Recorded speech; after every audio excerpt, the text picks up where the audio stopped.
De Gaulle et la souveraineté. C'est presque une tautologie, tant il semble l'incarner charnellement. Mais ce qui nous importe peut-être encore davantage aujourd'hui est d'éprouver cette évidence à l'aune des temps nouveaux, car il n'était pas un homme d'avant-hier, mais d'après-demain. Le ressassement n'était pas son fort, et il recourait davantage à la longue vue qu'au rétroviseur, et l'histoire qui le pétrissait l'aidait à éclairer un présent tourmenté pour construire le futur. Nul passéisme frileux, mais plutôt le sens des continuités profondes, de l'idée que la France ne peut être mise en mouvement que par un élan et des projets qui parlent à son âme, et certainement pas par des solutions abstraites ou exogènes auxquelles elle oppose sa force d'inertie ou sa révolte. C'est la clarté du message et de l'incarnation qui signe l'homme d'État. Et ce n'est pas par hasard si la souveraineté est consubstantiellement liée à De Gaulle. Il emploie le terme à 75 reprises dans ses mémoires de guerre, puisque son geste fondateur du 18 juin 1940 a pour seul objet de la sauver du naufrage, même si, quand l'appel se propage dans l'éther, elle ne s'exerce que sur un modeste appartement à Seymour Grove. Dès lors, son obsession est d'en élargir les bases juridiques par la plume experte de René Cassin, d'élargir son fondement territorial par le ralliement des territoires du Pacifique, de l'Inde et de l'Afrique équatoriale française, de l'incarner enfin par la défense sourcilleuse des intérêts de la France face aux ennemis, comme avec les Alliés. À Anthony Eden, en 1941, il dira être en charge de la souveraineté et de l'indépendance de la France. Son œuvre constitutionnelle, militaire, diplomatique, économique, sous la Ve République, témoigne de la même obsession. Mais cette clarté n'est pas le fruit du simplisme. Elle gagne à être éclairée de l'intérieur, si je puis dire, car cette évidence qui remonte aux légistes de l'ancienne France est au croisement d'une pensée complexe. Tentons brièvement d'en démêler les chevaux. Tout d'abord, la souveraineté est irréfragable. Au Shah d'Iran, sur le chemin de Moscou, De Gaulle dit en décembre 1944, je cite, « La souveraineté peut n'être plus qu'une flamme sous le boisseau, pour peu qu'elle brûle, elle sera tôt ou tard ranimée. » Son génie initial est de l'avoir saisie dans l'effondrement. La flamme de la souveraineté ne doit pas s'éteindre, car elle ne peut pas s'éteindre. Une nation ne peut se soumettre définitivement, quand bien même elle serait asservie durablement. N'oublions pas qu'il a été marqué dès 1919, par la résurrection de la Pologne et de son armée. 10 ans plus tard, au Levant, il sent bien que la France n'y est que de passage. À la veille du débarquement, il salue en la France cette nation à qui, depuis 1500 ans, aucune tempête, pas même celle-ci, n'a pu ôter sa souveraineté ni arracher ses dernières armes. C'est cette certitude qui nourrit l'espérance, c'est la volonté irréductible de combattre qui en fait le dépositaire de la souveraineté et donc le légitime. Cette souveraineté est consubstantielle à la nation. C'est la nation qui suscite les dévouements, les fidélités, les idéaux, les engagements, les sacrifices que la souveraineté fédère. La nation est là où réside cette souveraineté et ceux qui l'incarnent, d'où cette célèbre adresse à René Cassin en juillet 1940, « Nous sommes la France ». La logique gaullienne paraît limpide, quand elle semble folle à la plupart de ceux qui l'entendent dans ce contexte de juillet 1940. Les nations ne peuvent pas mourir. Il faut dialoguer avec elles, car elles sont là pour toujours, par-delà les éclipses et les régimes politiques. Il évoquera toujours la Russie et jamais l'Union soviétique, la Prusse et la Saxe, et jamais la RDA. Songeons au formidable incipit en forme de fresque sur l'histoire épique de la Chine, qui ouvre sa conférence de presse du 31 janvier 1964, dans laquelle il annonce sa décision de reconnaître le régime de Pékin. Mais cette souveraineté, bien sûr, ne se suffit pas à elle-même. Elle n'est pas davantage sans limite. La souveraineté, par définition, se heurte à une limite hors de lui, selon la formule étrange et belle de Simone Veil à Londres. D'autres souverainetés bornent la nôtre. Il faut donc mener une politique active de coopération qui seule permet à la France de rayonner et de peser sur les affaires du monde, ce dont elle serait incapable seule. C'est le contraire, bien sûr, de la France seule de Charles Maurras. Rappelons que c'est la Constitution de 1958, dans la hiérarchie des normes, qui consacre la supériorité du traité international sur la loi fondamentale. De même, on se méprend souvent sur l'attitude de De Gaulle face à l'Europe. Il est considéré souvent comme un anti-européen primaire et viscéral, comme on disait alors. Du fait de ses refus répétés de voir la Grande-Bretagne rejoindre la communauté économique européenne, et l'histoire lui a donné raison, de sa politique de la chaise vide et de son ironie délicieuse sur le volapük et l'espéranto intégré qui tiendrait lieu de langue commune. Rien de plus faux. En décembre 1958, il écoute Jacques Rueff plutôt que l'establishment politique, économique et corporatiste et fait le choix décisif de mettre en œuvre le marché commun, y compris par l'abandon de la souveraineté douanière que cela implique. Peut-être est-elle apocryphe, mais cette formule rapportée par Alain Peyrefitte en témoigne. L'Europe est le levier d'Archimède de la France pour lui permettre de retrouver son rang perdu en 1815.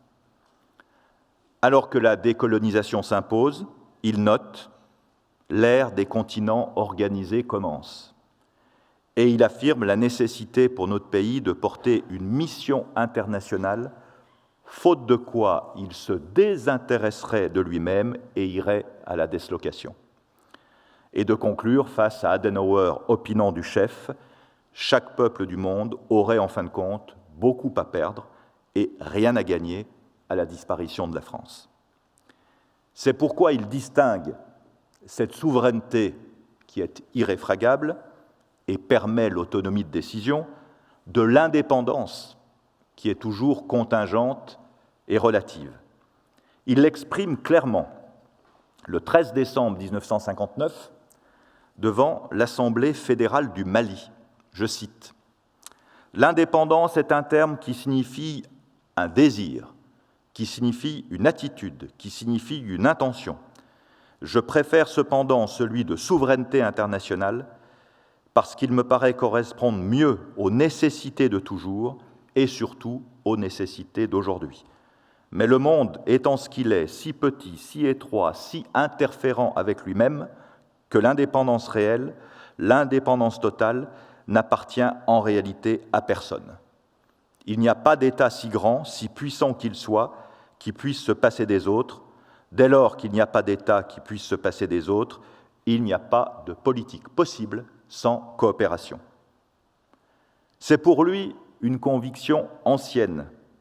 Il l'avait déjà développée avec des accents bernanosiens qui anticipent la France contre les robots à Beyrouth dès le 28 août 1942, en pleine guerre.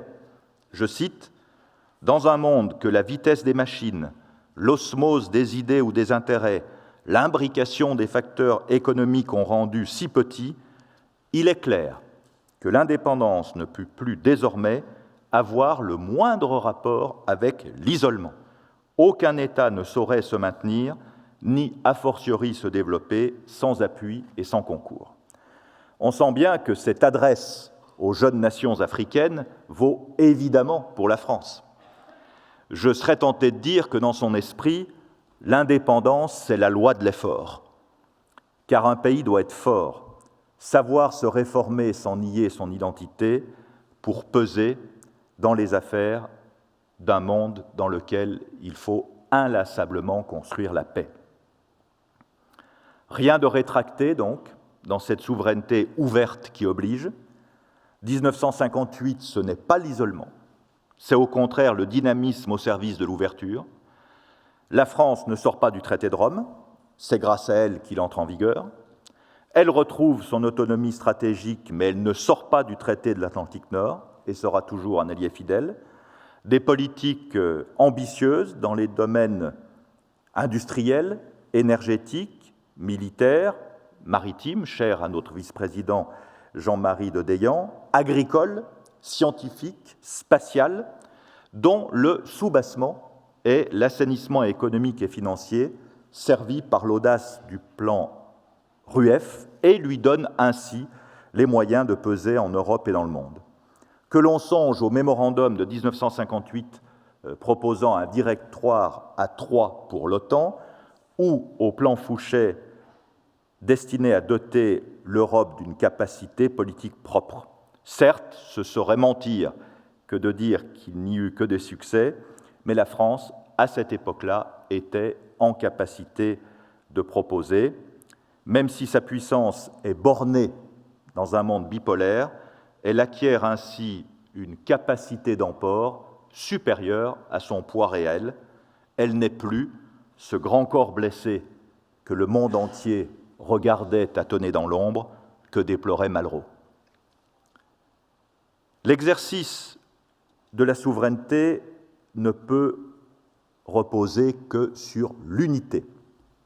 En rassemblant la France, l'éventail de ses sensibilités, il l'exprime très clairement à Londres le 25 mai 1942, je cite, « La démocratie, c'est le gouvernement du peuple par le peuple, et la souveraineté nationale, c'est le peuple exerçant sa souveraineté sans entrave. » C'est pourquoi il récuse le cadre mal bâti dans lequel se disqualifie l'État et s'égare la nation, que furent les institutions de la IVe République, et que la Ve République est donc l'outil de construction de cette légitimité, garantissant au peuple la capacité à trancher des questions qui relèvent de l'intérêt vital de la nation par le biais du référendum.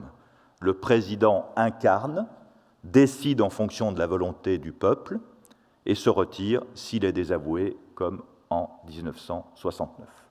J'ajoute que cette quête de l'unité est intrinsèquement liée à la question sociale qui l'obsède depuis le discours d'Oxford de 1942 et qu'il décrivra de manière incroyable dans son discours du 1er mai 1950 à Bagatelle, sur la pelouse de Bagatelle, où il termine sa péroraison en disant que les nations libres peuvent bien déchaîner leur propagande et se ruiner en armement, tant que chaque homme n'aura pas retrouvé dans la société sa place et sa dignité, rien ne sera possible. Et c'est pourquoi cette belle idée de la participation, sur laquelle la Fondation travaille également, est, pensons-nous, un jalon important pour le futur de notre pays. Mais cette souveraineté, si elle est irréfragable, se mérite et se construit chaque jour. De Gaulle traque tout affadissement, toute indifférence cynique aux enjeux d'avenir, tout renoncement à exercer sa volonté. Le fatalisme conduit à accepter, à déléguer à d'autres le soin de choisir. Il est vrai que c'est crevant d'être français, et encore davantage sous De Gaulle. Il ne faut jamais se relâcher, être toujours à la hauteur, car la souveraineté oblige et responsabilise. Cela rejoint la sentence de Dupont-White au XIXe siècle, je cite, « Il n'y a qu'une manière, je suppose, de définir la liberté politique, ce n'est pas une liberté, c'est un pouvoir, le pouvoir des peuples sur eux-mêmes. Ainsi, il ne faudrait pas penser que notre statut de membre permanent du Conseil de sécurité aux Nations Unies, que la France doit miraculeusement à Charles de Gaulle, soit un fait acquis. Il se mérite chaque jour par la crédibilité de notre outil militaire, la stabilité de nos institutions, la clarté de notre diplomatie et le socle de notre puissance économique. La souveraineté gaullienne, c'est aussi ce pouvoir du peuple sur lui-même, cette capacité à tirer les conséquences logiques de ses choix, à consentir aux efforts qui garantissent l'autonomie. Au moment d'achever mon propos, je voudrais insister sur un dernier point qui me semble fondamental. L'intérêt national que sert la souveraineté n'est pas immuable. Ce qui a été vrai peut ne plus l'être. Après avoir quitté le pouvoir, De Gaulle dira à Malraux, je cite, « Un destin historique est inséparable de beaucoup d'erreurs. Je ne me suis pas beaucoup trompé sur la France, ni sur ce qu'il fallait faire pour elle. Mais il advient que l'on pense, avec raison, que la France doive s'opposer à tout prix à la reconstitution d'un Reich et que l'on aille porter une couronne aux soldats inconnus allemands. C'est le temps qui fait l'histoire. Si le destin de la France passe par notre mariage avec l'Allemagne, qu'il y passe. L'intérêt national doit donc être repensé en permanence, grâce à la culture historique, qui donne le sens de la continuité et aide à appréhender et à anticiper les ruptures et les changements d'époque. L'homme d'État sait distinguer immédiatement l'essentiel de l'accessoire. La pensée de la souveraineté réside dans la capacité à circonscrire ce qui est vital, à définir le périmètre dans lequel la nation doit absolument conserver son autonomie de décision. Elle réside aussi dans la capacité à le faire selon une vision stratégique de l'avenir. C'est pourquoi la Fondation Charles de Gaulle entreprend aujourd'hui ce grand dessein, repenser les figures de la souveraineté à l'aune des enjeux d'aujourd'hui et de demain. Grâce à nos intervenants prestigieux, universitaires, juristes, militaires, économistes, chefs d'entreprise, nous allons évoquer, après avoir identifié ces tréfonds, les miroitements de la souveraineté sur le plan juridique, monétaire, économique, alimentaire, maritime, énergétique, militaire, spatial, cybernétique, digital. Nous nous interrogerons sur le rôle de l'État, sur sa capacité à encore pouvoir décider de la conception et de la mise en œuvre de grands projets, comme dans les années 60, et dont la longue traîne produit encore ses effets. Un État fort et agile est indispensable. C'est pourquoi il ne faut pas le démanteler ni décourager ses serviteurs. Nous devons bien sûr réfléchir sur la dialectique France-Europe, qui concerne maints aspects de l'exercice de la souveraineté. Je pense bien sûr à la question du droit d'asile et de l'immigration, de la hiérarchie des normes juridiques et de l'incidence des jurisprudences de la Cour de justice de l'Union européenne ainsi que celle de la Cour européenne des droits de l'homme, de l'Europe de l'armement et de la défense. Nous examinerons enfin les conditions de la mise en œuvre de l'autonomie de décision dans le monde contemporain et futur. À ce stade de notre réflexion, j'ai bien conscience de deux carences. Tout d'abord, aujourd'hui, l'absence d'intervenants étrangers sur une thématique dans laquelle la relation à l'autre est centrale. Notre intention première était d'organiser un colloque international l'année dernière. Mais le surgissement de la pandémie ainsi que le coût élevé nous ont conduits pour l'instant à limiter notre ambition. Mais nous savons bien que cette dimension doit être intégrée, notamment s'agissant de la question centrale de la volonté ou non de l'Union européenne d'être souveraine dans le domaine des compétences qui lui ont été déléguées par les États membres. Cela passe d'abord par une clarification de la relation franco-allemande, de la volonté ou non de construire une ambition commune, claire, transparente et constante.